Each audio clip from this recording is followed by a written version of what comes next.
welcome back to my kitchen for a new dessert devotion. I love sharing with you easy dessert recipes and an inspiring devotional. We know that baking is good for the soul, but good food can also transform communities. So, in my Community Kitchen series, our special guest today is Janice Ramsey. She's the Food Pantry Coordinator at St. Mary's Road United Methodist Church. That's right, that's where I am senior pastor, and I can't wait to show you home, y'all. Our featured recipe today is a sweet potato cake with a cream cheese icing. We're going to start with 2 sticks of softened butter, and I'm going to use a hand mixer today because we're going to be working with cake mix and I don't want to overmix it. Next, I'm going to add 12 ounces of sweet potato puree. This is baby food, y'all. Stage 1 or stage 2 jarred sweet potato puree. Now, if you can get over the mental hurdle of using baby food in your cake mix because it's just pure vegetables, guys, that's been pureed, then you will save yourself the work of having to bake, peel, and mash sweet potatoes. Next, I'm going to add 6 eggs. Now we're ready to pour in 2 boxes of yellow cake mix, 1 cup of milk, 2 teaspoons of cinnamon, and 1 packet of instant tapioca pudding. I like to spray my layer pans with Baker's Joy, then put down wax or parchment paper and spray it again to make sure my layers flip out nicely. I'm going to bake all 3 layers on 325 for about 25 minutes. Just watch it carefully and pull them out when a toothpick comes out clean. Well, we like to welcome Janice Ramsey. She's our food pantry coordinator at St. Mary's Road United Methodist Church here in Columbus, where I am senior pastor. And I just want to thank you for being our special guest on our Community Kitchen series. Thank you for having me. So Janice, tell us how the food pantry is set up at St. Mary's Road. Okay, we distribute once a month, and that is the 4th Thursday in each month, except for November and December when we do the 3rd Thursday in each month because of the holidays.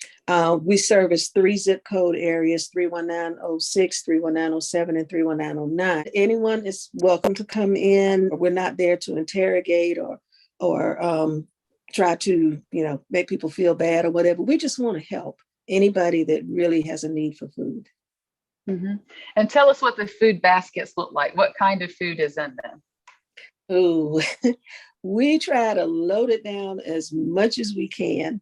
We get all of our food from Feeding the Valley Food Bank, which has really been a blessing because we could not buy in the stores what we buy from Feeding the Valley.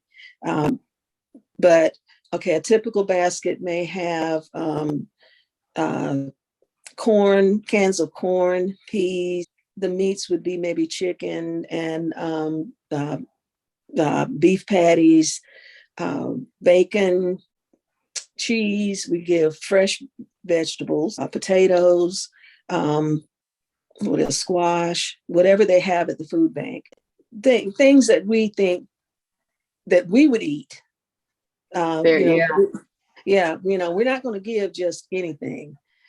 We like to kind of load it up and try to ensure that you have at least 2 weeks of food in the basket. I spoke with Frank Shepard. He was a guest as well on Community Kitchen, and he said that churches and nonprofits that do the distribution distribute 50% of the food there at the food bank. So It really feels good to know that we are helping our zip code.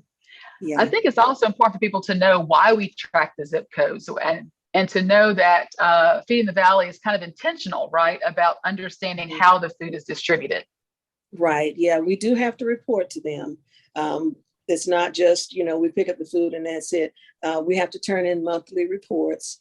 And once a year, they come out to inspect just to make sure that our facilities are safe, that we are keeping the frozen foods frozen. They have the standards that we have to meet. So they do come out and check. And they check the paperwork to make sure that we are within the guidelines. Once a year, they have training that we have to attend and certify. This year, they're doing it virtually. So how many people do we serve in an average month? It kind of varies. We can serve up to 15 per month. In November and December, we do serve at least 15. In fact, we do more than that because we partner with MLK Elementary School, our church does. And we usually send 5 or 6 baskets over there. Our Seeds to Trees ministry, we will give like 5 or 6 baskets to them plus the 15. So we're looking to do 26 for the November and December. Once a week, we do 45 what we call snack bags that we send over to MLK. We do that every week. And it goes to kids that the teachers have identified as having insufficient food for the weekend. So it's just something to kind of take them over the weekend. And so you mentioned like the program that we have with Martin Luther King Junior Elementary. They are our partner and our Partners in Education program. Right. And so we do a lot of things with them through our church in terms of mentoring, providing school supplies. But as you mentioned, we also do like the buddy packs, these snack packs for the weekends as well. So what inspires you to get involved with the food pantry? What drew you to this ministry? I worked at DFAX for over 30 years. And I worked with the elderly and disabled. So that was kind of my passion. I enjoyed doing that. And working with the elderly and disabled, I could see where I was really helping. And the majority, a lot of the people that we service through the food pantry, this are the same types of people. It's the elderly people. And they don't really want to ask for help, but they know that they need help.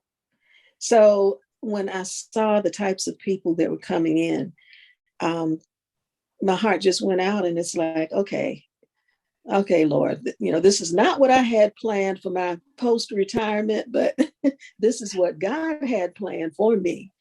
And I love it. I love it. I think that's what makes it special is that when the church does a program like that, the community and the people that are coming. And so it just makes it a really caring, personable ministry to know people one-on-one. It is more relational. Are there any like inspiring stories or people that you just won't forget or moments that you're like, this is why I do what I do at the food pantry? We used to, before COVID, have like a Bible study with them. My husband would come in and just kind of talk with them. We'd ask them, okay, we would like to share the gospel with you. If you like, you're not required to, because we cannot require that they listen. But most of them, they loved it. They love doing that. And they even say now that they miss it. But, because of COVID, we can't have them, coming in to do that anymore. But they talk about, they ask about him and, I miss the Bible study. I miss hearing the word, that kind of thing. And that makes us feel good. I definitely appreciate how you and your team kept the food pantry going during the start of the pandemic, whether it was, changing to a bigger room to be able to assemble in an area that had more space for social distancing, wearing one mask, a face shield, 2 masks, changing how people came to pick up the food, changing how they would sign for it and that sort of thing. But you all figured it out. And I think that when you hear about, between the families there at MLK and those who are regulars at the food pantry, when you reach at a total 50 to 60 families every month, I think it's pretty amazing that there's consistently about 4 of you that run the food pantry. And then when we plus up for holidays or special projects, you enlist others to come in and help. Well, we were determined that we were going to keep it going. We knew the need was there, and especially with COVID. So myself, Ron Akers, Maria Green, Brenda Curry, Bernice Copenny, and now Pam Blackwell is helping us out. Mm-hmm. And I mean, we were just determined that we were going to keep doing this no matter what. Now, if people want to help or they want to support the ministry, how can they do that, Janice? Okay. Call the church office and we can go, I think, Givelify. You make donations through Givelify. You can bring it to the church office. You can mail it. However you want to do it. We accept donations in whatever way, and just earmark it for the food pantry. If you want to volunteer to come and help, call the church office and just let them know, and I'll be in touch and let you know, because we're definitely going to need help, especially the next 2 months. Absolutely. Well, thank you so much, Janice. And like you said, when people make a donation to a food pantry like ours, and we're using Feeding the Valley, our purchase power is different because it really costs, 10 cents on the dollar for us to go through that Feeding the Valley food bank. So you know that when you're giving that money, it's going to be multiplied by the way that we do ministry. Exactly. We save thousands of dollars by going through the food bank. It's just it's a blessing, because that means that we can serve more families.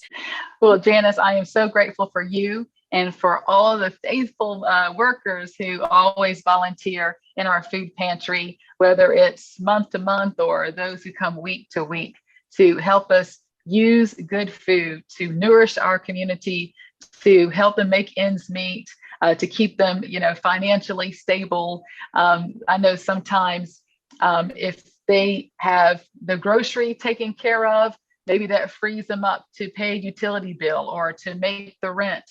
Exactly. And so we hope that what we're doing through food is really transforming and really supporting our community. And we have faith that that's what's happening every day. That's right. That's right. So we're blessed to be a blessing, right? That's right. Well, guess what the dessert is?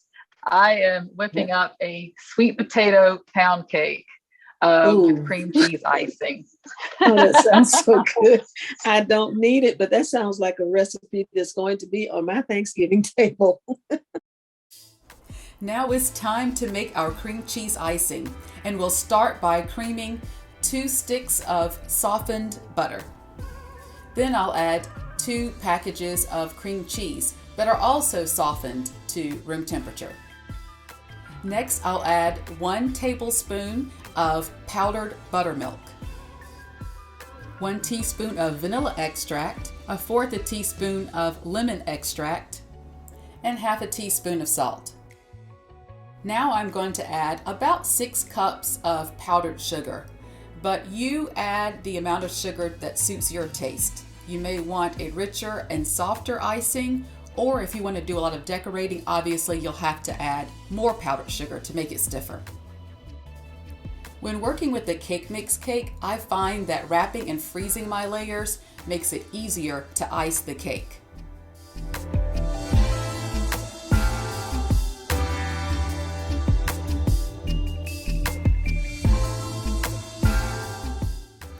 This cake is gonna bless my family at Thanksgiving, y'all. But it's also good to know that good food can bless an entire community. Thanks for joining me. Be sure to follow my website and social media for the next dessert devotion.